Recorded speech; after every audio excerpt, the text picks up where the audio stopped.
this is Beat FM. Be Heart FM. Beat FM.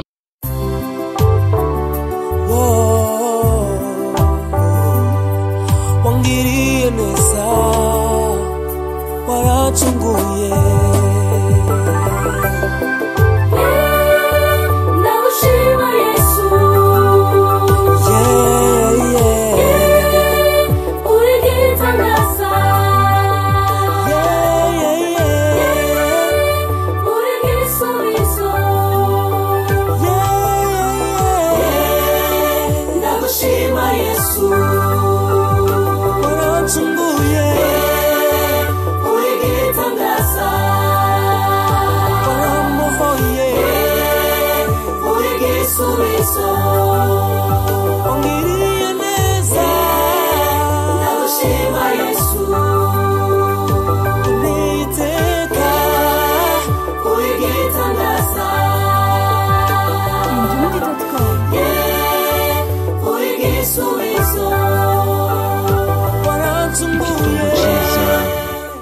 kuri mwebwe mwese muriko murakurikira ibiganiro vya Beat FM.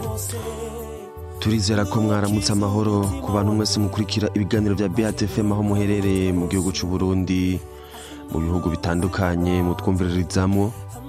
Turizera ko mwaramutse neza aho muherereye hose. Kuri mikro muri kumwe na Titi Trésor, aho turiko turabafasha mu guhimbaza igitondo ciza kuri uyu munsi.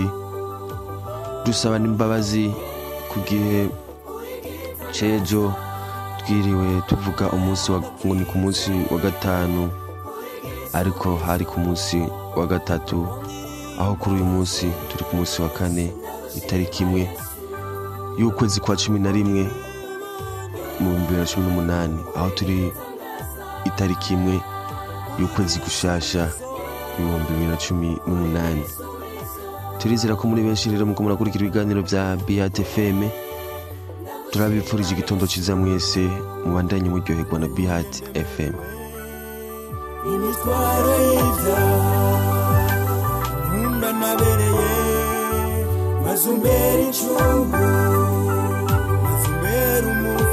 Hello, this is Beat FM. Be Heart FM. Beat FM.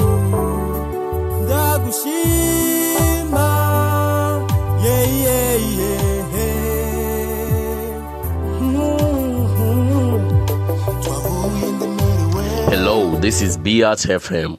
Be Heart FM. Beat FM.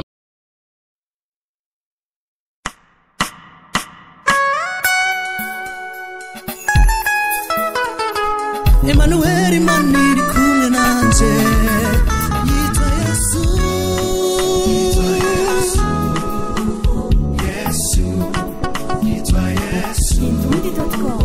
Yesu Emmanuel yitwa Yesu umwami wacu. Igitondo ciza kuri Diego, igitondo ciza kuri Silver, igitondo ciza kuri Francine, igitondo ciza kuri Munanira Patrick, igitondo ciza kuri Gilles Mahuba, igitondo ciza kuri Amandine.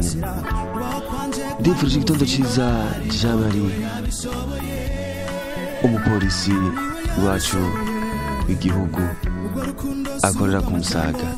Ndifurije igitondo ciza Bedel, igitondo ciza kuri Lewis, igitondo ciza kuri mwebwe mwese mukurikira ibiganiro vya Beat FM aho muherereye hose.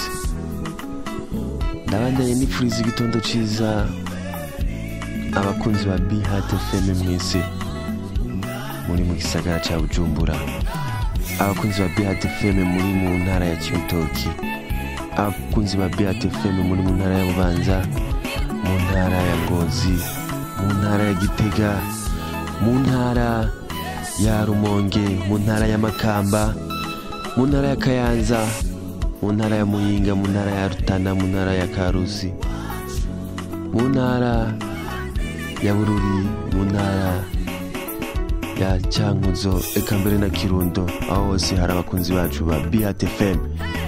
Mubandanye rero munoranirwa muryoherwa n'uturirimbo tubandanye tubashikiriza kuri Beat FM, mugirane igitondo ciza.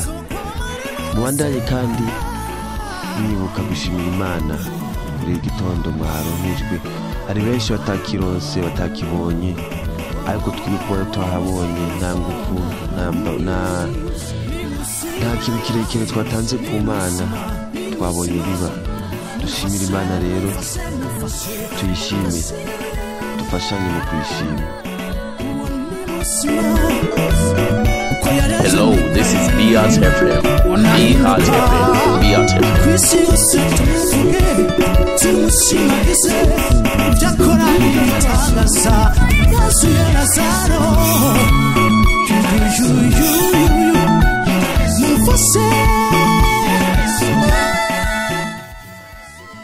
Hello, this is Beat FM. Beat FM. Beat FM. Yesu yaje mu biwe ntibamwakira, ariko bamwakiriye abantu basha gucika abana b'Imana. Okay, zina risumba yandi Yesu je niwe ndirimbira, atacavutse yaramanutse azakundongera. Mu buzima bwanje niwe gusa je nizigira, ishimwe ryiwe niryo gusa jewe niririmbira. Yesu zina rimwe yonyene bonerwa mwagakiza, niwe mutima w'ubugingo. Mwami wanje Mana yanje we mpamvu yo kubaho, we wamye huriho jewe ndakwita uhoraho. Ishimwe ryawe ntirizobura mu kanwa nkiriho, urukundo rwawe Hello, rurarenze this niko is Beat rumariweho. FM. Beat FM. Beat FM. Yesu Yesu Yesu, oh Yesu Yesu Yesu. Mugirire igitondo ciza mwese bakunzi bakora kurikirana ibiganiro vya Beat FM. Ndabifurije igitondo ciza, mubandanye muryoherwa no ku munsi wa kane, igenekerezo rya itariki 1 y'ukwezi kwa 11 2018. Nongera kandi nifuriza isabukuru nziza kuri Husna, isabukuru nziza kuri mwebwe mwese mwavutse uyu munsi.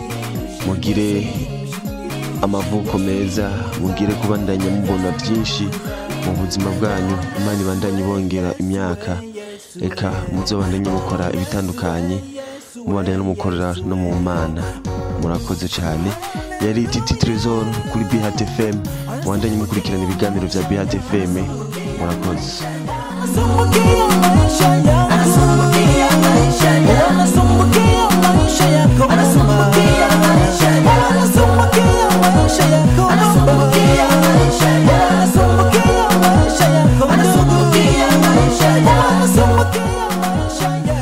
Hello, this is Beat FM. Beat FM. Beat FM.